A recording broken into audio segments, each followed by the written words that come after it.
Damn, the man is crazy! Puka.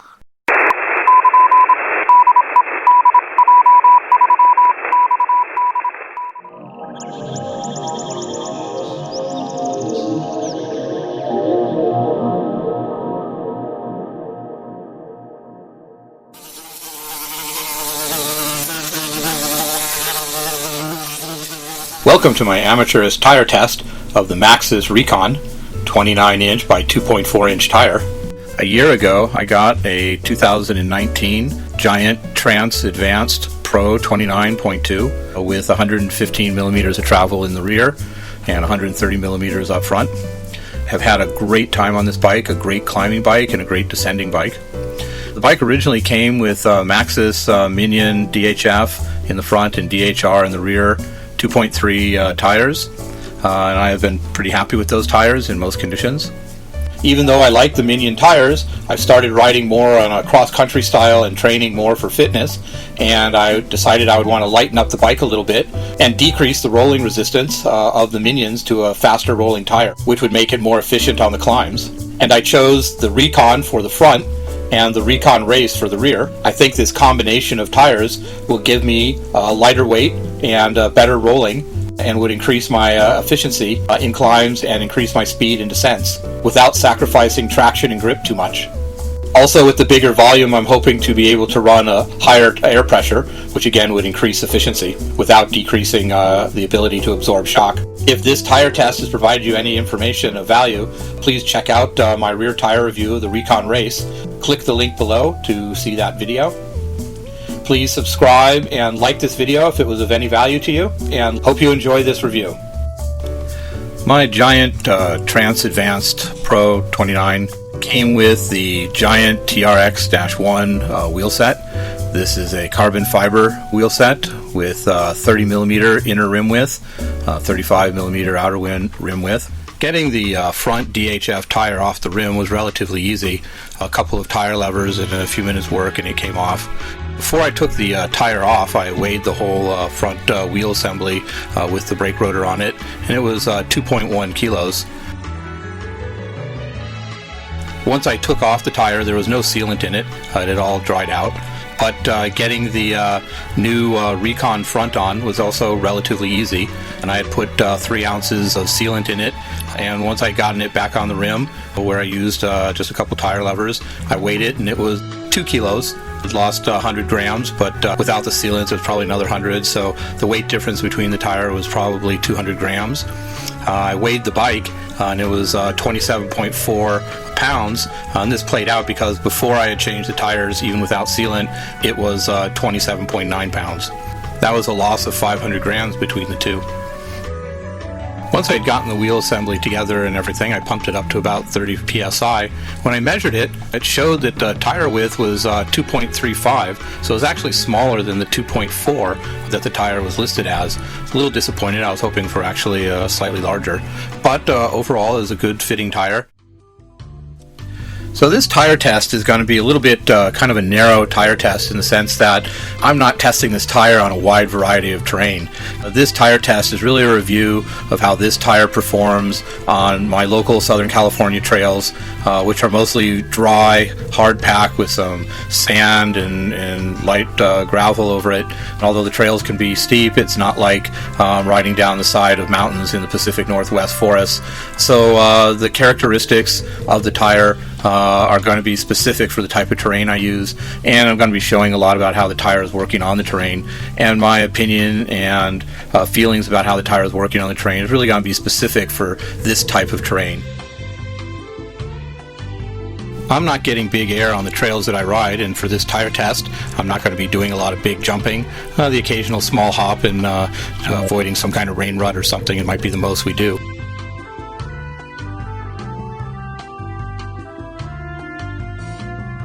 Let's ride! So the beginning of the trail that I normally ride starts out kind of rolly up and down. The first climb is a kind of a steep little pitch through an oak grove. The ground here is kind of slippery with leaves and sand, and it's very steep. This Recon front tire test, as a front tire, climbing doesn't really mean a whole lot, but I am going to talk about some of the characteristics that the tire has while climbing, and under certain situations it actually has a slightly different feel than, say, the DHF when climbing.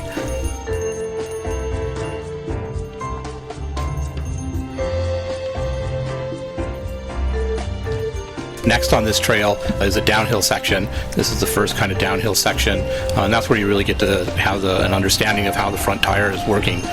This section of trail I usually can get up to about 28 miles per hour, but with the new Recon in the front and the Recon race in the rear, I was hitting 30 miles per hour all the time. This trail has some turns and some rain ruts, and you can see the tire working in those situations. Here it hits a rain rut.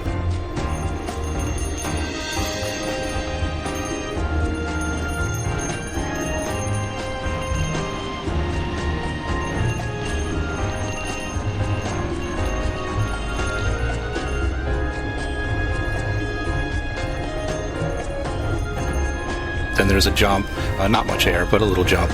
And the tire, once you land, is very stable and keeps its traction even in this hard and sandy and loose over hard terrain. And on this type of hard pack with the sand, the tire is a little bit different than the DHF in the sense that at high speed, as you get into the corner, you really got to weight the outside pedal to allow the tire to get the side traction it needs. The DHF, you don't need to weight the outside pedal as much, but the Recon doesn't quite have the same traction characteristics as the DHF. The next section of the trail transitions into a kind of a sandstone climb, followed by a kind of a rocky section. And again, as a front tire, the biggest characteristics I found with it is, since the weight of the tire is easily 100, 200 grams lighter than the DHF, I found that I had to kind of grip the bar a little bit more forward, put a little bit more of my weight to keep the front tire from bouncing as much on the steep climbs. On this climb, basically the front tire's job is to keep the bike moving around the trail as you need it to avoid rocks and other things to keep up the efficiency.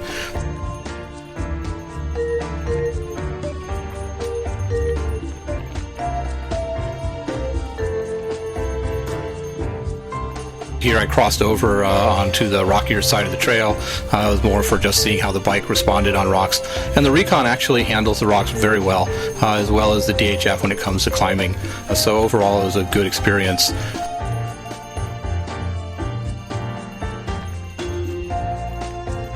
And if I needed to move to different sides and change the direction of the bike, the Recon responded very well as the DHF on the rocky sections and rough stuff.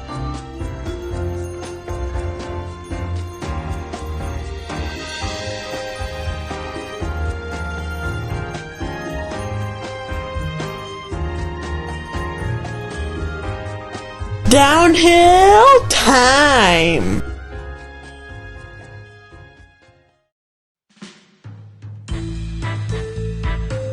The downhill section of the trail is when you get to really test the performance of the front tire. This is when the front tire really needs to perform in cornering, braking, and avoiding various terrain, such as rain ruts. It's also at this point when you're jumping to either clear obstacles or to just have fun, that you're really relying on the front tire to keep its grip and stay stable when you land. Here on the trail, I jump to clear some rain ruts, do a small jump, and then enter a high-speed corner. The Recon did very well.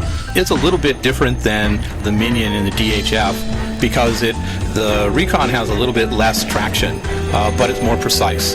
And so you have to kind of think with it a little bit more than you would have to with the Minion. This is particularly true in braking and in sharp cornering.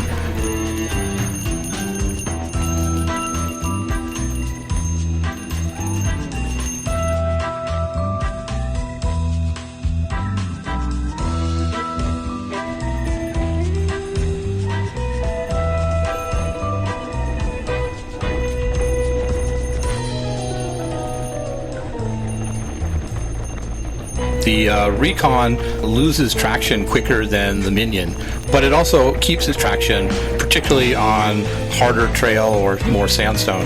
Example is in this braking section. The Minion actually was a little bit more controllable for the braking, but the Recon did well.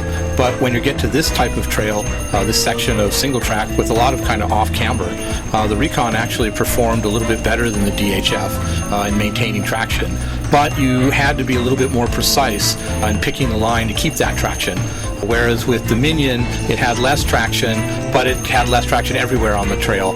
Whereas with the Recon, you needed to really make sure that you stayed on the harder sections of the trail and weight the outer foot in turns and on off camber, since the tire would dig in when it was weighted properly, more than if you were to weight the tire with the Minion.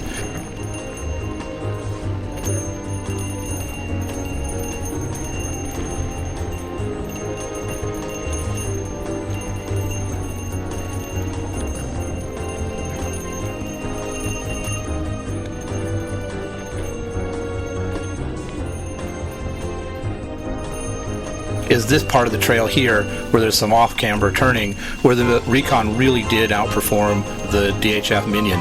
But during hard braking and hard cornering, the Minion was a little bit easier to maintain or more forgiving on what line you picked.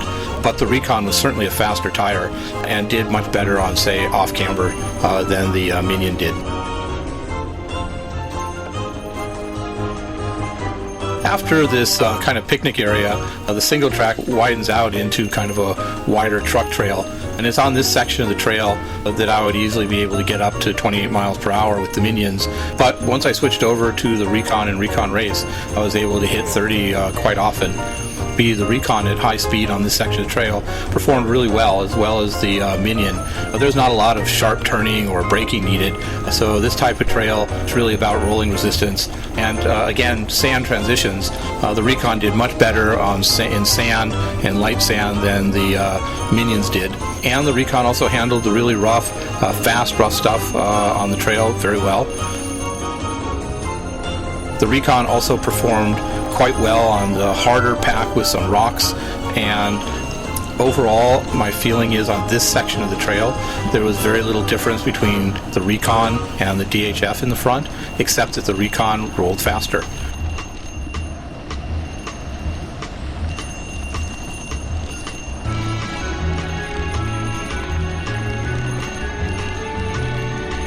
At the end of the trail there's a nice turn with some bumps. It's a harder pack. The Recon did extremely well. It was a little bit more precise than the Minion.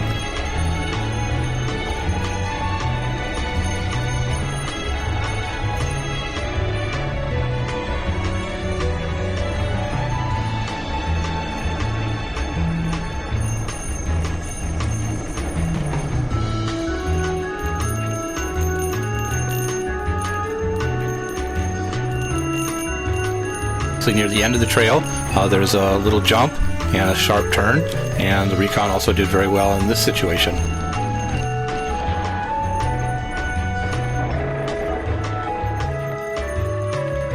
Going downhill on the rocky stuff, the Recon did very well. The Minion was also very good in this section, but the Recon also held its own, and I would say that I was comfortable with both the Recon and the Minion on this section. It then transitions into kind of a sandstone area where the Recon had a little bit more traction and precision than the DHF Minion.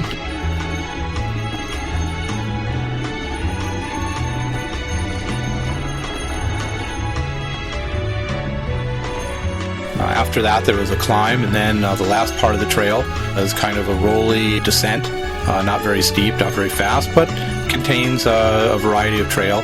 Particularly a faster section that transitions into a turn that's all sand.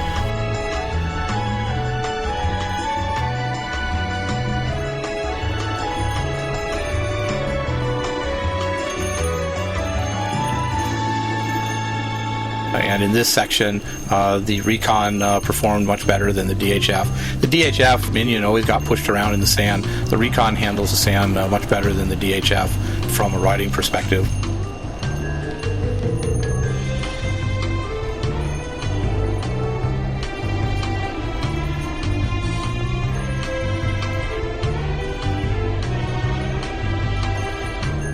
The last section of the trail, there's kind of a hard braking section where you have to brake and slide the bike to the right.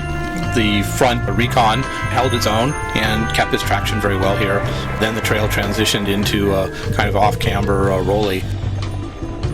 A summary of the Recon is that it doesn't have quite as much traction as the Minion DHF, but what you get in return is a faster rolling, lighter tire that still holds its own as far as traction is concerned.